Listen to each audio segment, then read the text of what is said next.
Donc bonjour à tous, dans cette nouvelle vidéo, on revient enfin après un bon moment d'absence. Aujourd'hui, comme vous le savez, la Saint-Valentin c'est demain et du coup on va vous présenter des titres focalisés surtout sur la romance. Mais la particularité c'est que ça va plutôt être des titres sociétaux ou matures. En effet, à titre personnel, je trouve que le shoujo c'est souvent associé à de la romance avec comme protagoniste des lycéennes en quête d'amour, ce qui est assez dommage. Alors qu'aujourd'hui, on a quand même des éditeurs qui sortent beaucoup plus de Yuri, beaucoup plus de Josei et beaucoup plus de shoujo avec des thématiques matures et donc sociétales. Et pour le prouver, justement, on va commencer par le premier titre qui est L'enfant en moi. Donc L'enfant en moi, c'est un manga qui est sorti, je crois, vers 2023-2024. Il y a actuellement 9 tomes sur 10 sortis en France aux éditions Kana. 2024. Et on suit l'histoire en fait des deux protagonistes sur la couverture, donc de Sachi et j'ai oublié le prénom de son copain, qui en fait, lors d'un rapport sexuel vont avoir un accident, c'est-à-dire que la capote va craquer. Et en fait, on va suivre tout le long le parcours de ces deux-là qui doivent affronter la société et leur famille. Parce que leur famille, au départ, c'est un peu des enfoirés, désolé pour le mot, parce qu'ils veulent carrément la forcer à avorter et que les deux se séparent. Et en fait, elle va se rendre compte que oui, certes, elle est bien suivie par le corps médical tout le long de sa grossesse, mais dans la société, pas tout le monde la soutient, beaucoup vont la juger. Et surtout, c'est que, par exemple, à l'école, il va avoir un peu, tu sais, ce débat de dire ouais, mais en fait, si tu gardes l'enfant, comment tu vas continuer ta scolarité ou à terme trouver un travail et bien t'insérer en tant qu'adulte. Donc pour moi, c'est vraiment un manga que je trouve qui devrait être dans les CDI, mais dès le collège en fait, pour sensibiliser les enfants. Et voilà, à peu près. C'est Et marqué de toute façon lecture conseillée à partir de 13 ouais. ans, du coup au collège. Oui. Et pour moi, ça devrait être autant lu par les hommes que par les femmes. Parce que même si ça va beaucoup parler très en détail du parcours de la grossesse, ça j'ai trouvé que c'était super intéressant et pédagogique. Je trouve que c'est important que les hommes aussi lisent ce type de titre-là parce qu'ils sont tout autant concernés pendant la grossesse que les femmes. Et aussi ce qui est bien, c'est que oui, nos deux protagonistes vont gagner en maturité de fait de la situation, mais en fait le manga va nous rappeler que c'est quand même des enfants qui sont dans l'incertitude et qui ont peur. Donc c'est vraiment un titre que je recommande, il se terminera au tome 10 qui sort dans 2-3 mois je crois. Donc ensuite, le deuxième titre, alors malheureusement c'est un genre qui est peu représenté par beaucoup de monde, c'est un Yuri et c'est Un été vers l'inconnu avec toi chez Meian, donc qui est terminé en 3 tomes. Il est sorti en 2025 et en édition, il y avait une édition limitée en coffret, mais je crois qu'il est plus dispo. Alors ça, pour vous raconter l'histoire, pareil, ce Yuri a été un gros coup de cœur et je dirais que c'était un de mes préférés parce qu'en fait c'est un des rares Yuri, même romance en fait en règle générale, qui traite, tu sais, de jeunes qui veulent s'insérer dans le monde du travail et prendre leur indépendance et qui vont faire face à toutes les difficultés. Parce que concrètement, nos deux jeunes femmes, elles ont envie de vivre leur amour et au bout d'un moment, elles vont vouloir s'isoler sur une île dans une maison grosso modo de campagne, sauf qu'elles sont étudiantes et elles hésitent entre elles veulent abandonner leurs études, sauf qu'en fait elles se rendent compte que trouver du travail c'est hyper compliqué, elles ont que des refus, tout ça, et elles vont se retrouver un peu dans une bataille intérieure en se disant est-ce que je reprends mes études ou est-ce que comment dire, ou est-ce que justement en fait, on peut pas rester dans cette situation-là parce que j'ai envie de continuer à chercher du travail, mais tout le monde me refuse parce que je suis pas assez diplômée et forcément, j'ai pas assez d'ancienneté en fait dans le monde du travail. Et c'est ça que j'ai trouvé super intéressant. Et les deux, elles vont vraiment comprendre qu'elles sont à la fois égoïstes mais pensent à la fois à l'autre en disant en fait là faut pas suivre que l'amour, faut vraiment suivre la réalité. Et franchement, en 3 tomes, c'est super bien rythmé et c'est super bien développé, mais que ce soit au niveau des personnages ou autre. Après, oui, dans le dos, il y a marqué pour public averti, mais sincèrement, il n'y a pas vraiment de fesses. Ça, je le dis tout de suite en termes de scènes. T'en as peut-être que une ou deux scènes, mais encore, c'est plus. Surtout dans les chapitres bonus en fait à la fin, mais c'est pas gênant, c'est censuré et ça reste une ambiance très très douce. Bon, sauf un chapitre. Et là, il vient de l'ouvrir. Donc voilà, pour ce titre, vraiment, je le recommande. Et de toute façon, ça se trouve, il sera à moins 50 à la Japan Expo, parce que c'est Meian, hein, on les connaît. Faudra pas hésiter. Ensuite, le troisième titre dont je vais vous parler, là pareil, on va dans un tout autre registre et cette fois c'est un shonen. C'est Sur la colline où poussent encore ces fleurs qui est sorti chez Doki Doki il y a déjà un bon moment, je sais plus si c'était en 2023. Ouais, je m'en rappelle plus. Sur la colline où poussent encore ces fleurs, pareil, ça avait été un gros coup de cœur parce que pour expliquer l'histoire, grosso modo, on suit l'histoire d'une lycéenne qui fait un peu sa grosse crise d'ado. Elle dit ouais, les adultes me comprennent pas, tout ça, tout le monde est débile. Enfin, c'est limite une cruche en fait, hein, d'emblée si tu peux pas la blairer. Et en fait, elle va malencontreusement être elle va malencontreusement, retourner dans le passé à l'époque de la Seconde Guerre mondiale. Et là, c'est un énorme choc parce que tu fais, ok, mais en fait, moi, t'es là, je viens d'une époque où je peux me permettre d'être capricieuse, je peux me permettre de dire, ok, j'ai une vie quand même plutôt de luxe, entre guillemets, je suis nourrie et logée, j'ai pas peur que des bombes me tombent dessus.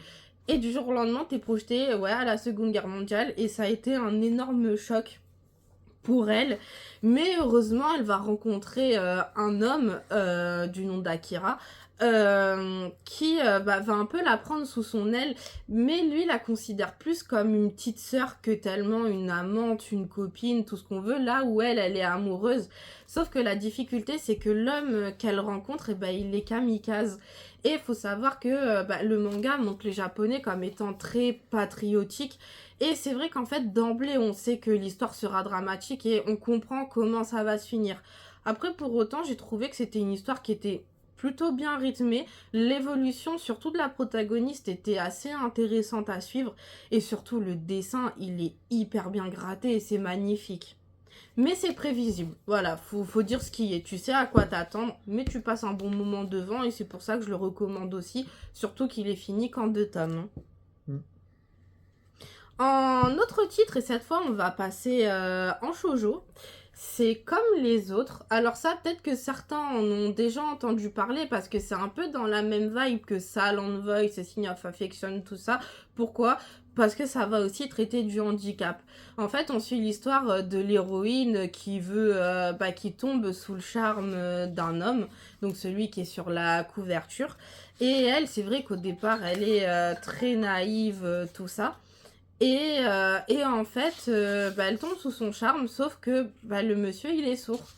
Et il va avoir toute cette complexité-là, à se dire, les deux, entre guillemets, t'en as une qui est un peu trop naïve au départ ou autre, et qui veut tout accepter, mais qui comprend pas forcément que l'autre, tu sais, souffre de par le fait qu'il est différent. Et en fait, il va avoir un peu le dilemme de se dire, est-ce que on vit notre amour en s'acceptant tel qu'on est, ou est-ce qu'on évite notre amour parce qu'on veut tellement s'intégrer à la société qu'on préfère souffrir. Et c'est ça que j'ai beaucoup aimé, donc c'est terminé en 7 tomes, et franchement, pareil, le rythme est vraiment bon, et je trouve... Le dessin est beau aussi. Ah oui, mais il est magnifique. Il fait très doux, très ambiance douce. C'est un peu mélancolique, alors que c'est quand même assez dramatique. Mais je trouve que toutes les thématiques sont bien développées pour une fois, que ce soit autant la romance, la relation des personnages, leur évolution et la partie tout handicap aussi.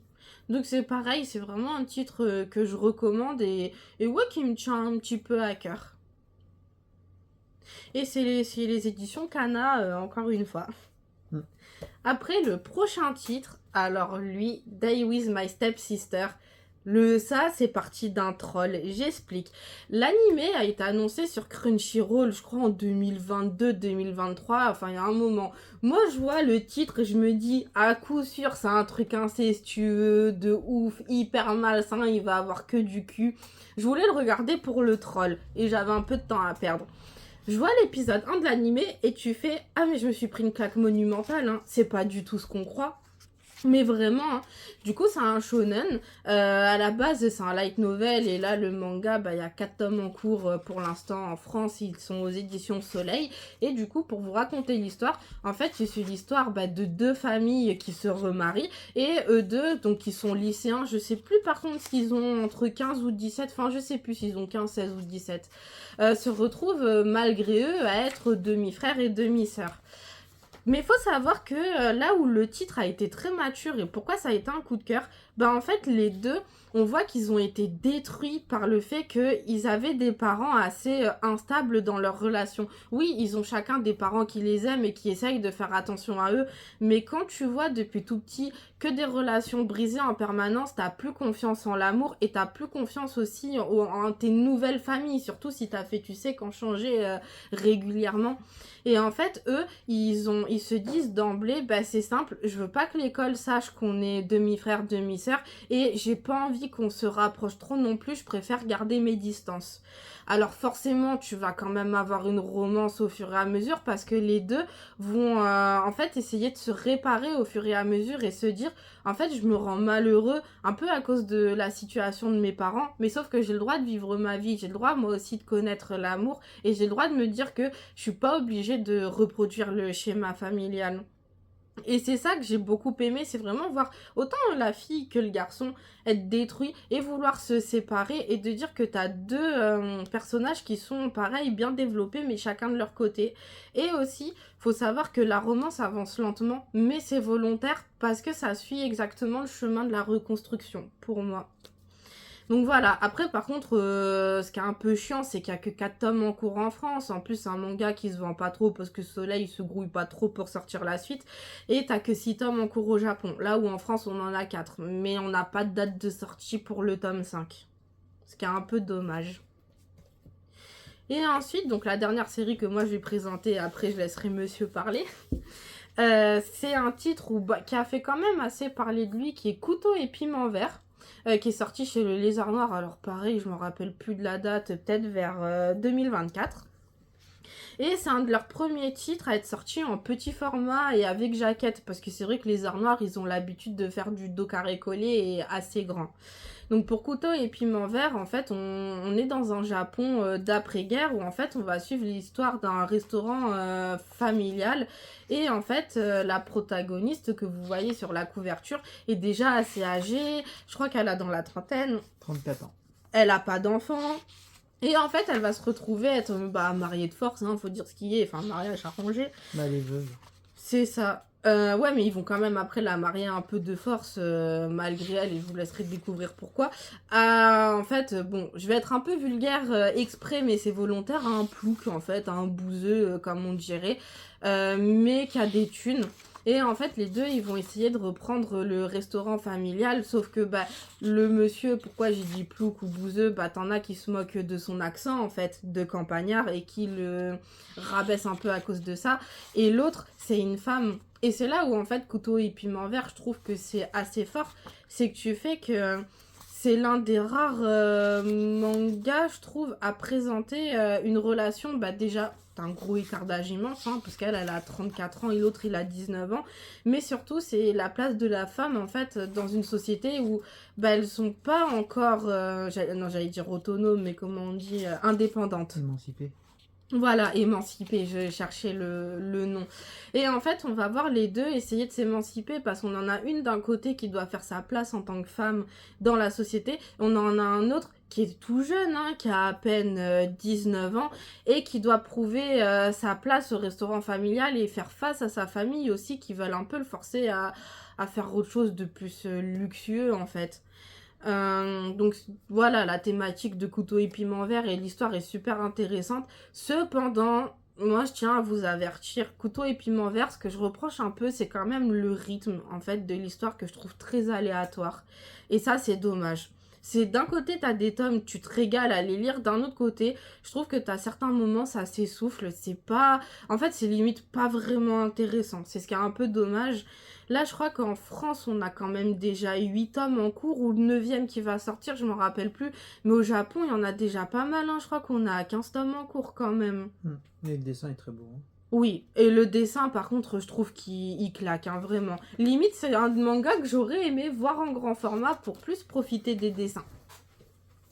Donc voilà, c'est fini pour mes présentations, je laisse monsieur parler. Du coup, moi, je vais présenter Blissful Land. Ça se passe, ils disent au XVIIIe siècle, mais enfin, on voit pas trop la différence. Je sais pas dans quel pays, mais c'est genre dans la chaîne de l'Himalaya, style Tibet. Et du coup, on suit l'aventure d'un herboriste ou Ouais, c'est ça. docteur, je sais plus. Enfin, un herboriste et qui va se fiancer avec cette femme-là et bien sûr après le mariage et comment ils vont se découvrir tous les deux et tous les deux ils ont une passion. Il y en a un qui est passionné par les plantes, les remèdes, etc. Et en fait sa future femme elle est passionnée par la teinture et par la broderie, il me semble. Et du coup, tous les deux, bah, ils se découvrent mutuellement par leur passion commune. C'est très agréable. Le, les décors sont plutôt bien faits. Ça peut faire penser un peu à Bright Story dans les costumes. C'est quand même un cran en dessous au niveau du dessin, mais ça reste très satisfaisant par rapport au dessin. Les tenues sont très détaillées et ça a une ambiance reposante. C'est très agréable à lire. Bienveillant. Et surtout, ce qui est bien, c'est que c'est une série courte finie en 5 tomes, donc a été éditée chez Nobi Nobi. Ouais. Je le recommande. Il y a même des personnages un peu mignons comme sa petite sœur. Il y a un peu d'humour et un peu d'aventure. Et voilà. Donc voilà, j'espère que parmi toutes ces recommandations, il y en a pas mal qui vous auront fait de l'œil et que bah, vous oserez les lire parce que chacun de ces titres le mérite.